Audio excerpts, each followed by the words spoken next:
Secunderabad parliament BJP అభ్యర్థి కేంద్ర మంత్రి కిషన్ రెడ్డి ప్రచారాన్ని ముమ్మరం చేశారు. తార్నాక డివిజన్లోని లాలాపేటలో కార్యకర్తలతో కలిసి ప్రచారం నిర్వహించిన కిషన్ రెడ్డి ఈ ఎన్నికలు సాధారణ ఎన్నికలు కాదని, దేశ ప్రధానిని ఎన్నుకునే ఎన్నికని అన్నారు.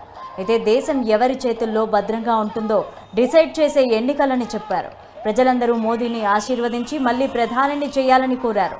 కరోనా సమయంలో దేశ ప్రజలకు మోదీ చేసిన సేవలను గుర్తు చేశారు కిషన్ రెడ్డి. పార్లమెంట్ ఎన్నికల్లో బీజేపీకి ఓటు వేసి భారీ మెజార్టీతో గెలిపించాలని విజ్ఞప్తి చేశారు.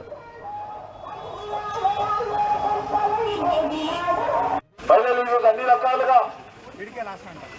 తమ కాళ్ళ మీద నిలబడే విధంగా ఏదైనా మరి అనేక రకాలుగా ఇబ్బంది పడే విషయం మనకు తెలుసు. ఈరోజు అన్ని రకాలుగా ఈరోజు దేశం ముందుకు వెళ్తా ఉన్నది. జాతీయ రహదారులు విధంగా రైల్వే స్టేషన్ వెళ్తున్నాం. ఆయన స్వయంగా వచ్చి ఆయన రైల్వే స్టేషన్ బోర్డేజ్ చేశారు. ఆ విధంగా మనమందరం కూడా ఓటు వేయబోతున్నాం. ఈ ఓట్లు మన తెలంగాణకు, మన హైదరాబాద్ కు సంబంధించిన ఓట్లు కావు. ఈ ఓట్లు ఢిల్లీ ఓట్లు, పెద్ద ఓటు ఇది.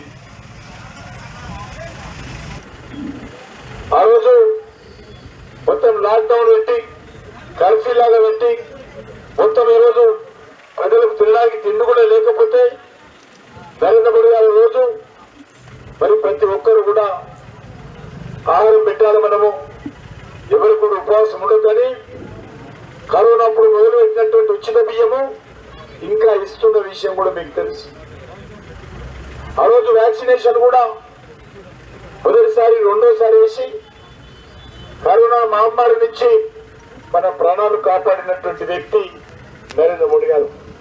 చాలా భయంకరమైనటువంటి వ్యాధి. అటువంటి పరిస్థితుల్లో కూడా మరి నరేంద్ర మోడీ గారు మరి కరోనా మనకు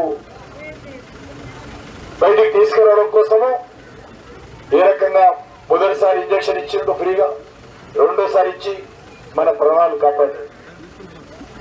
అంతేకాదు పొదుపు సంఘాలకు 20 లక్షల వరకు కూడా లోన్ ఇవ్వాలని నిర్ణయం జరిగింది.